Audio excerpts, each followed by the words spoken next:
This week we find out which Australians play video games, where they're playing and why they're playing them, as we sort through the Digital Australia report for 2018 with some help from Jeffrey Brand from Bond University. This is Player Attack.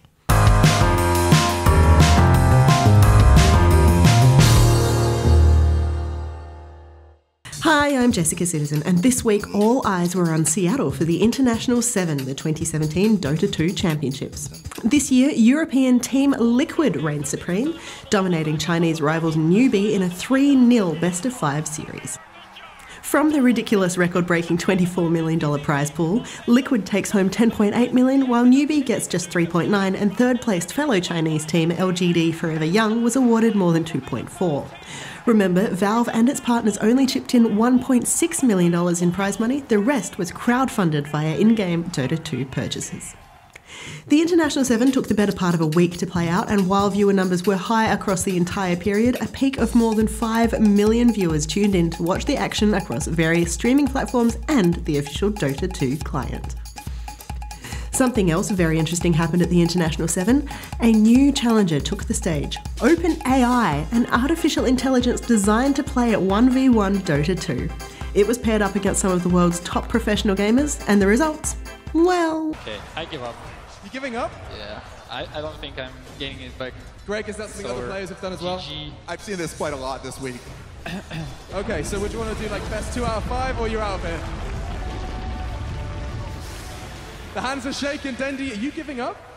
Yep, he's too strong.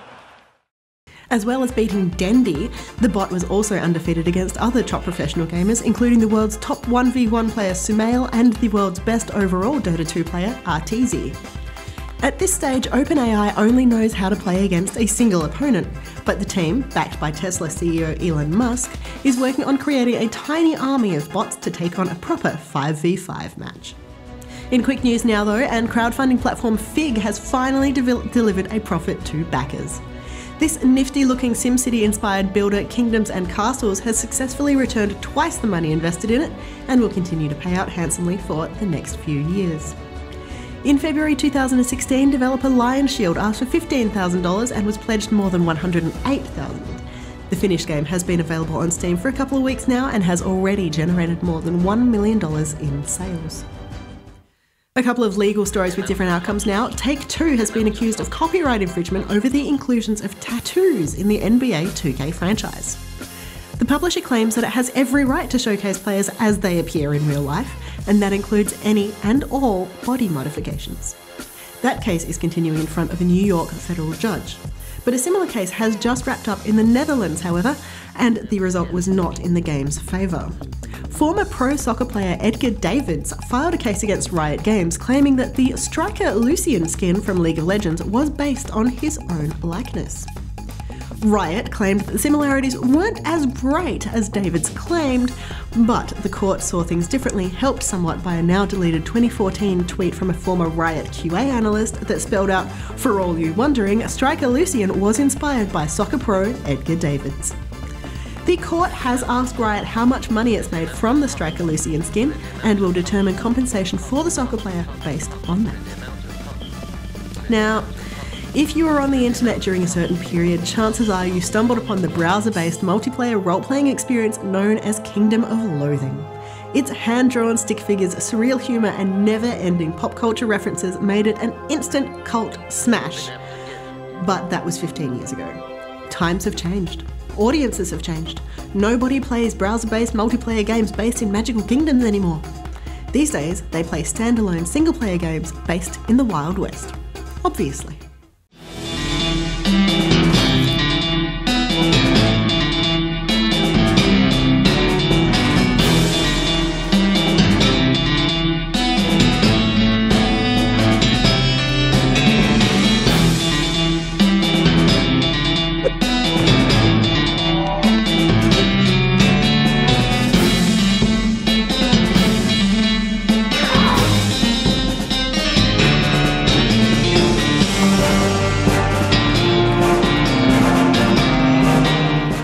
West of Loathing is out now on Steam, and you would be foolish not to at least take a look at it.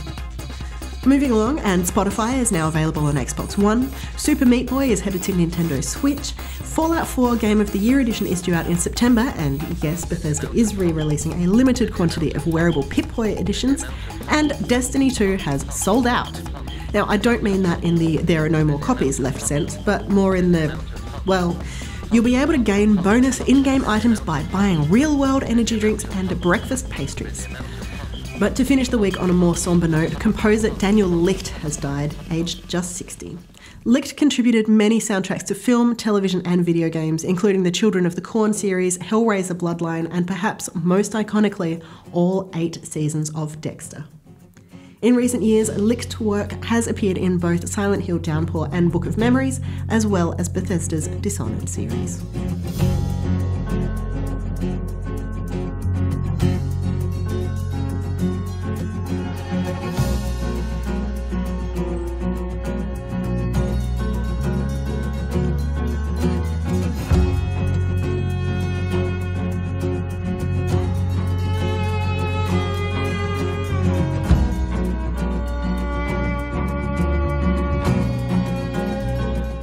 For more information on any of these stories or to keep up to date with the latest gaming news, head to playerattack.com. But for now, stick around, we've got plenty more still to come.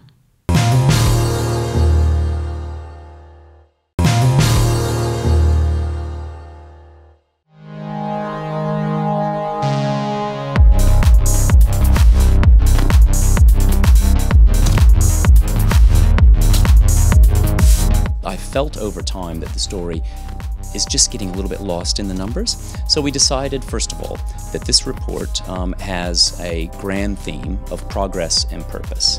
Progress simply means that over the 12 years we've been doing the research, games have made enormous progress, not only visually and technologically, but also just in terms of those stories that they tell and the characters that they represent, and indeed the way they're used. Purpose is all about how different people are using different games for many different purposes. And for every person who plays a game, they will function differently for different purposes. And so we recognize that the audience is diverse, the technology is diverse, and the content is diverse. Within that theme, we decided to focus on 4 key dimensions of why games are important to study and understand. One is function. We know that different people play them. We know they play them for different periods of time. So we want to catalog the demography. We want to catalog the behaviors around playing games. We want to talk about how people use games, in the household. And so we just try to understand games functionally. Then we talk about motive. Different people have, as we said, different reasons and different motivations for playing games. So we're looking at all of the different motives that sit behind gameplay, particularly at different ages. We've actually looked at whether or not motives, for example, fun versus, say, social interaction, might be different from men and women. There's nothing in it by gender, so we didn't report it. But by age, there are huge differences. Older players are motivated to play games to keep their minds active. Younger players just want to have fun. So I think that's a really important message about playing games through the lifespan. So motives will change. Then we have intention. Clearly, there is still a lot of debate about whether games are good or bad and whether they contain content that is appropriate for everyone. So intention is all about selecting, carefully thinking about the games that you're playing or the games that are played in your home, say, by children. So we know that with parental controls and with the classification system, that people use tools to play with intention. And they seek specific games to play intentionally so that they can get different experiences. We also know that people are concerned about content in games, so we actually look at 22 different ways in which games could be seen as confronting or harmful or could cause potential concern. And we look at that for children and adults. Finally, we look at advantage. And advantage for me is the most important story in the Digital Australia 2018 study. Here we're looking at all the ways in which people are saying, I play games because they help me do whatever. So they help me with my job, they help me learn, they help me with my health, they might help me age better. And indeed, many of the reasons people say games could provide advantages are around positive aging and well-being, health. And that includes everything from knowing and thinking clearly, right through to eating. You know, we asked a question about diet, and yes, about 40% said, well, games could actually be quite useful in helping us moderate problems with diet or understand diet in a more nuanced way. So basically, advantage is all about how games are giving us a leg up in the world. Serious games, to me, can be used across all industries. You know, we see it obviously in the high end in areas like defence. We see them heavily used in health, but to me, you can open it up to just about anything. My previous role was in construction, and I can see serious games being used for site inductions, for occupational health and safety, for all sorts of areas like that. We know that games are going to engage people more than standard training. Taking the games aspect actually engages the subjects a lot more, and you find that you get better results out of that. Of course, we know that every single medium, whether it's books or television or radio or podcasting or vlogging or in fact film, can be for fun and entertainment. It can make us reflect. It can persuade us to take action. I mean, documentaries are all about helping us rethink. And of course, educational television, workplace television and training. Look, there are just endless uses for media. And games are, after all, a medium. Importantly, I think they are the 21st century medium. And so, given that fun is declining as the main or only reason, what are they using games for? Well, they're using them to train at work. And so we've been able to demonstrate that over a third of the sample are playing games for work learning, for example. We've also been able to demonstrate that games are used in schools. In 2015, we asked, are you aware of your children using games as part of the curriculum at school? And about a third of the parents said yes. This year, half of them said yes, and I suspect the next time we do it, it'll probably be 75%, because I think serious games are being recognized as one of the ways in which we can really transform education positively. A colleague, Tobias Starby in the Netherlands, uses The Walking Dead to teach ethics. The Walking Dead was never meant to be a game about ethics, but the discourse this engenders is just out of this world.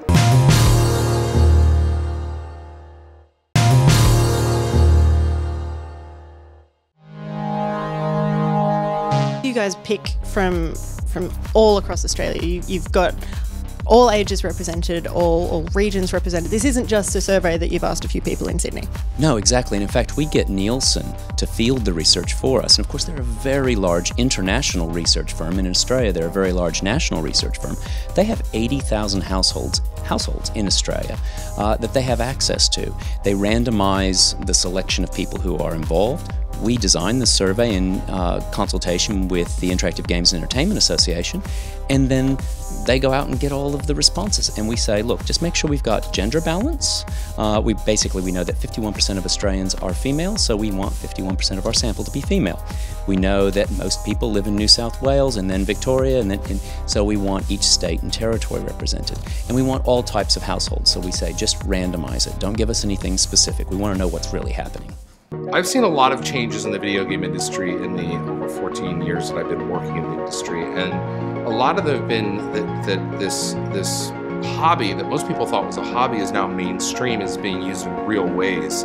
This new generation of individuals, they're gamers at heart. So this is the 7th in the series of studies called Digital Australia. We started in 2005, and when we started, the average age of a person who played video games was only 24. Representation of women amongst all gamers was 37%. Yeah.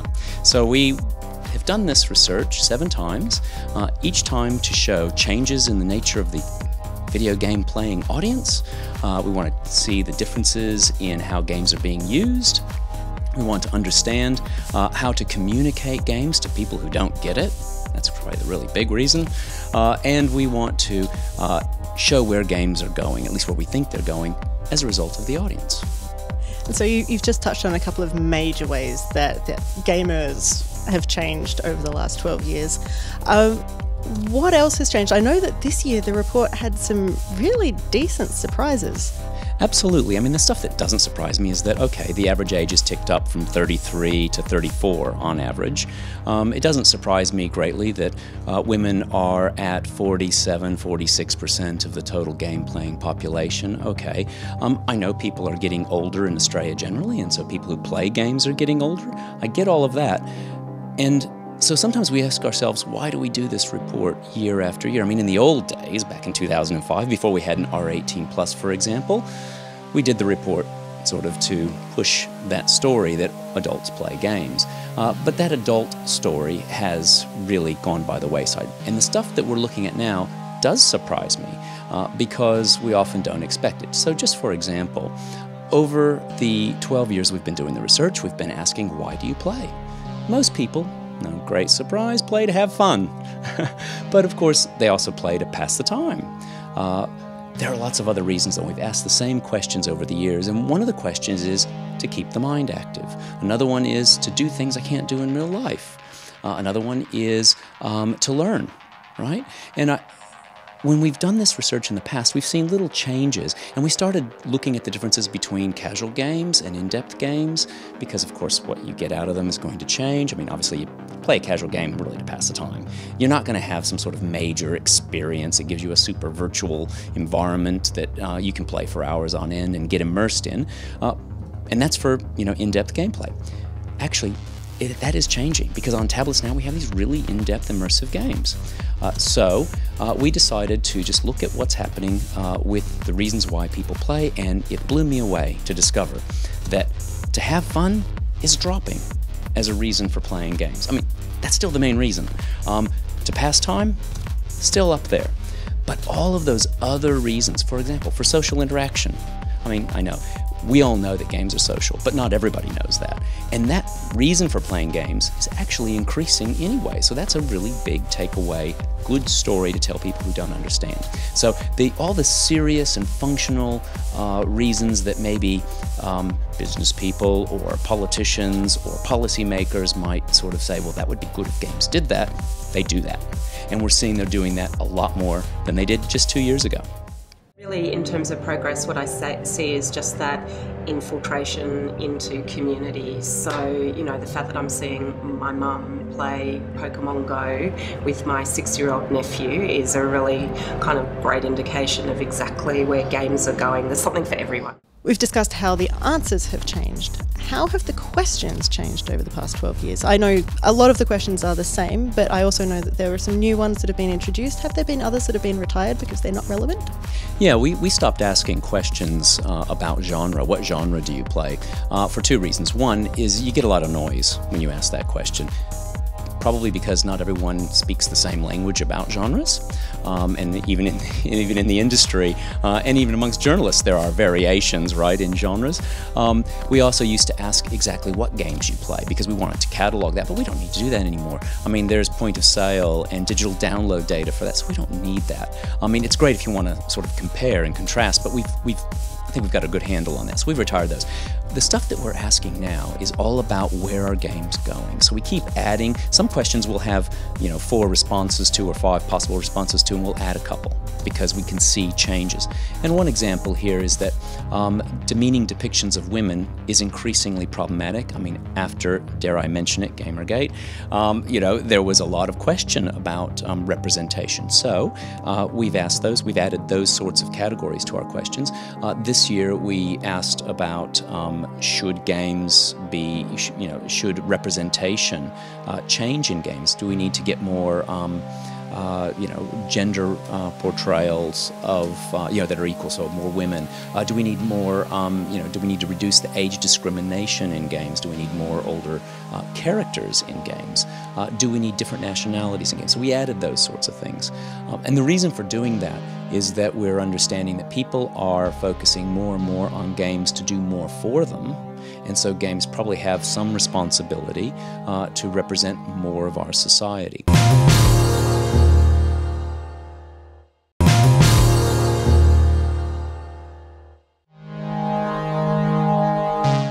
One thing that I found fascinating looking through the report is the fact that while more women are playing games, there's a specific demographic of women where there are actually more women than men, it looked like on the charts. But we're not talking about young people in this particular instance. So we found this just 2 years ago when we did the 2015 report. And at the very end of the age spectrum, so we go from, sort of 1 to 4-year-olds, and then 5 to 14-year-olds, and then you just go through those age brackets, right? Obviously, as children get older, they play more. Then as we become adults and have to work and all of that, we play a little bit less, and then you get to later life. Well, there are a couple of big stories here. One is that 43% of people over the age of 65 play video games. That's up from 39% the last time we did the report. But last time we observed something absolutely mind-blowing. It was one of those moments where I went, this is all changing. And it's that from age 65 right through to later life, women play increasingly more than men. And in this study, we found that older women between 65 and, as far as we went, is 84, because there aren't that many at that other end, beyond 84, and we found that they actually are playing more than young teenage girls. So men continue to drop in their gameplay, women increase in their gameplay. It's fascinating, and it just blows every stereotype we have, or at least others have, about games. And that was one of these things where you looked at the numbers and went, no, can we check those? Oh, big time. In fact, one of the greatest worries about doing this research, I mean, we have 1,200 households every time we do the research, and we catalog everyone in the house, so that gives us about 3,100, 3,200, depends on the year, people in the study. So we've got a really big sample. It's all really good, but when you see stuff like that really shatters, I mean, just shatters, obliterates stereotypes, right? It just makes you think, maybe there's something wrong. We observed it in the last study, and I thought, well, this is going to be interesting. What's going to happen this time? When you observe it 2 times in a row doing the research, you're pretty sure it's true as a researcher.